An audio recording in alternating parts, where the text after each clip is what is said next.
এটা নিয়ে আমি সারা জীবন আমি কি করে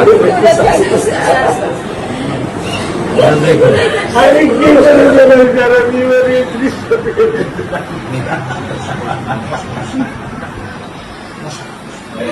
আমার এই দৃশ্য আমি কি দিয়ে পূরণ করবো?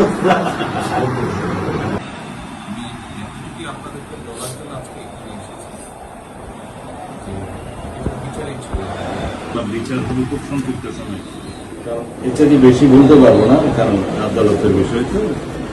আমরা চার্জশিট দেবো ইনশাআল্লাহ এই 24 ঘন্টার মধ্যে। আমার মেয়ের মুখটাকে আমি যাইতে পারতে পারতাম বা তাদেরকে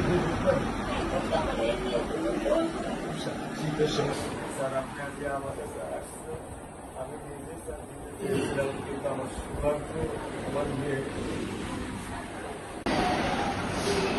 আপনি স্যার বিশ্বাস করবেন না, আমার স্যার 55 বছর বয়স, আপনি মনে করতে পারে স্যার শেরপুরে লীগের একজন নেতার একটা বাচ্চাও স্যার মারা গিয়েছিলেন, আপনার মনে হয় স্যার হয়তো আমার স্মরণ আছে। ভালোবাসা আর ঋণের কাছে স্যার আমরা ঋণী, কিন্তু স্যার আমার মারা যাওয়ার পরে আমার আম্মার যে কষ্টটা দেখেছি তা আপনার স্যার কিছু না আমি বুঝতে পারি। আমি আপনাদেরকে বলার জন্য আজকে এখানে এসেছি যে এটা বিচারেই ছিল। অনেক কথা বলতে পারি, কথা আমি বলতে চাই ইনশাল্লাহ এতটুকু বিশ্বাস রাখেন যে আল্লাহ বিচার আপনারাই দেখবেন।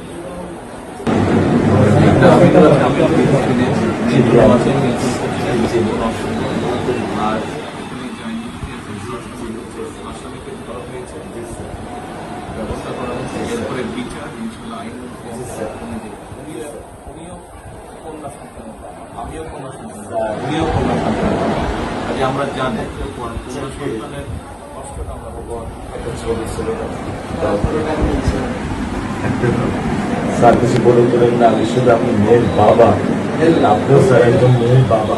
শুধু একটা দৃশ্য আপনাকে স্যার দেখাবো, আর কিছু দেখাবো না স্যার, আমি দেখবো না স্যার, স্যার আমি দেখবো না স্যার। এটা নিয়ে আমি সারা জীবন আমি কি করে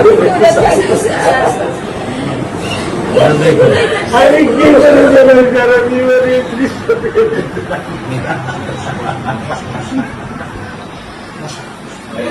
আমার এই দৃশ্য আমি কি দিয়ে পূরণ করবো? আমার মেয়ে শুক্রবারে নামাজ মসজিদে নামাজ পড়ে, আমি 3 নামাজ বাসায় পড়ি স্যার, কারণ ও আমার সাথে নামাজ পড়তে পছন্দ করে। নামাজ আমি ওকে নিয়ে স্যার আমার বাসায় পড়ি স্যার। আল্লাহ আমি জানি না, আল্লাহ তো আমার এই কোন পরীক্ষা করেছে, এই দুঃখ এই কষ্ট মৃত্যু ছাড়া আমার আর কোনো শেষ নেই স্যার, আর কোনো শেষ নেই আপনার দায়িত্ব মানে প্রধানমন্ত্রী নেবে।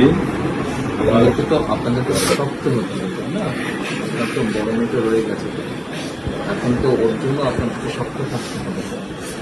স্যার সত্য কথা, আমি যখন ওকে ভ্যানে পাঠাই আমি খুব বল পাই, আমি কালকেও বলে দিছি যে আমি আর ভ্যানে দিব না, তুমি প্রতিদিন ওকে রিস্কায় নিয়ে যাবা, রিস্কায় করে নিয়ে আসবা।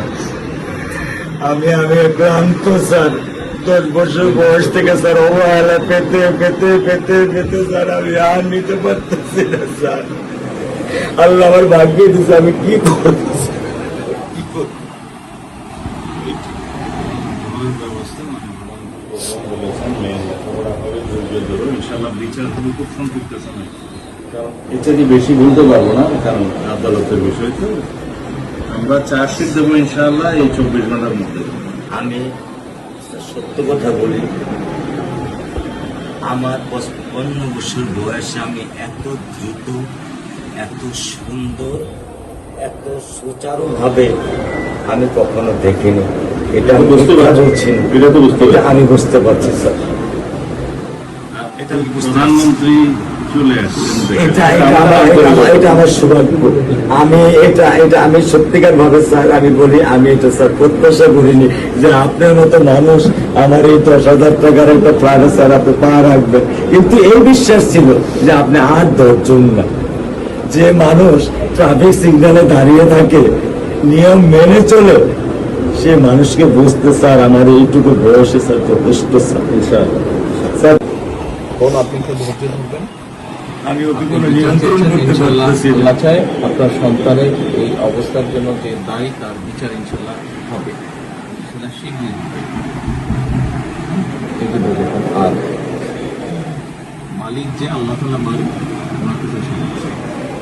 ওনার কাছে সাহায্য চান, আল্লাহ রহম করলেন সব কিছু দিতে পারে।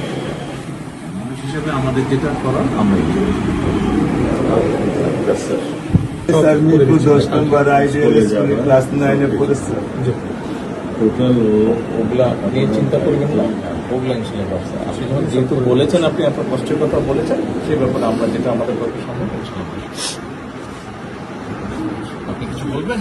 বল। যাওয়া স্যার, আপনি আমাদের একটু মেহরবানি করে আমাদের খেয়াল রাখবেন, মেহরবানি করে দেন। আমরা প্রথমে সবচেয়ে আগে যেটা এই মুহূর্তে আমরা করতে চাই সেটা হচ্ছে যে এই অন্যায়ের সাথে যে জড়িত তার বিচার আমরা আগে করতে চাই, তার বিচারের ব্যবস্থা আমরা আগে করতে চাই। এইটা আমরা আগে প্রথমে করতে চাই। আপনাদেরকে শক্ত থাকতে হবে, ধৈর্য ধরতে হবে, ওর দিকে তাকে শক্ত থাকতে হবে। এক সন্তান আল্লাহ নিয়ে গেছে, আরেক সন্তান আপনার কাছে আছে, ওর কথা মনে করে আপনাদেরকে শক্ত থাকতে হবে, ওর দিকে তাকে। ঠিক আছে?